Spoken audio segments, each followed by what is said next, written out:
Buenas a todos, mi nombre es Iván Seclén, soy traumatólogo general, hice mi formación de médico acá en Corrientes, en Santo Tomé Corrientes, y luego hice mi residencia de traumatología general en el Hospital Austral, y luego el camino me fue llevando hacia la columna, en donde hice mi fellow de 3 años en cirugía de columna. ¿Por qué eligió esta especialidad, doctor? Bueno, la verdad que desde que comencé mi residencia, había muchos pacientes, como hay en todos lados, muchos pacientes en cuanto a la columna y el dolor que sufre el paciente. Creo que fue eso que me fue llevando y encariñándome con esta especialidad, ¿no? Y además que, bueno, mi hermano también está orientado a la columna y también me fue llevando para ese lado.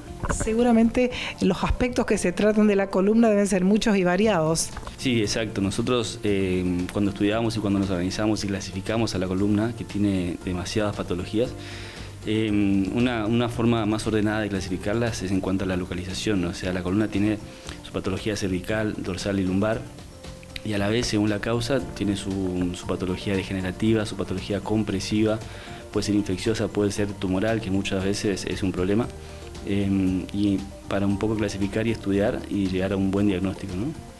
Hace un tiempo se escuchaba, no te operes de la columna, no quedan bien las columnas. ¿Eso es mito o realidad?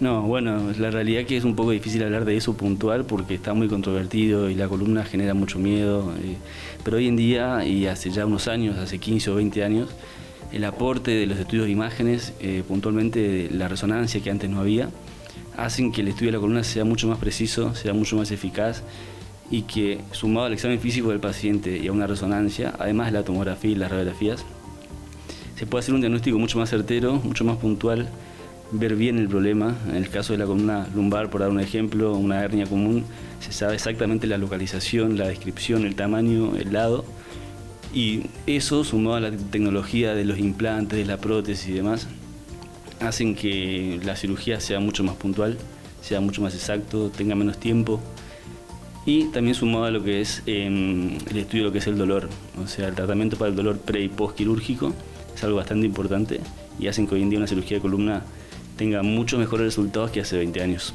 Finalmente, ante una patología de columna, ¿la resolución siempre es quirúrgica o hay otros métodos? Bueno, es una buena pregunta. Nosotros siempre explicamos a los pacientes que los pacientes que llegan a una cirugía son la minoría, son el 10, el 15%, por poner un número, ¿no? Y siempre el tratamiento está hecho de menos a más, o sea, hay muchas formas de tratar el dolor. Nosotros hacemos equipo con mi hermano que es especialista en dolor y junto con eso evitamos la cirugía lo máximo que se pueda, ¿no? Obviamente dentro de una patología lógica en la cual siempre hay tratamientos biorales, tratamiento intravenoso, intramuscular, bloqueos y filtraciones, la kinesiología que nos ayuda un montón en todo esto y bueno, después se verá, ¿no? Siempre hay tiempo y nosotros digamos para operar, pero es como la última opción, no es que es una mala opción, pero siempre intentamos que la cirugía sea la última opción, sí.